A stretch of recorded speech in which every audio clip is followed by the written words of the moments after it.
સુરત જિલ્લામાં કાયદો અને વ્યવસ્થાની સ્થિતિ કથળી રહી હોવાનું ફરી એકવાર સાબિત થયું છે। આ હુમલામાં એક પોલીસકર્મી ઘાયલ થયા અને પોલીસ ચોકીમાં પણ તોડફોડ થઈ। પોલીસે આ ઘટનામાં 4 મહિલાઓ સહિત 11 લોકો વિરુદ્ધ ગુનો નોંધી વધુ તપાસ હાથ ધરી છે। કડોદરા 4 રસ્તા પાસેની પોલીસ ચોકીમાં જ્યારે ઓમ વાસફોડિયાની પૂછપરછ ચાલી રહી હતી ત્યારે તેના પરિવારજનોનું ટોળું અચાનક ત્યાં ધસી આવ્યું હતું।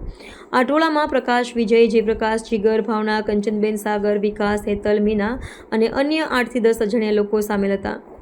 આ ટોળાનો મુખ્ય ઉદ્દેશ ઓમને પોલીસના ઝાપટામાંથી છોડાવવાનો હતો। આ દરમિયાન તેમણે પોલીસને સાથે ઝપાઝપી કરીને હેડ કોન્સ્ટેબલ કનકસિંહ પ્રવીણસિંહને ઈજા પહોંચાડી હતી।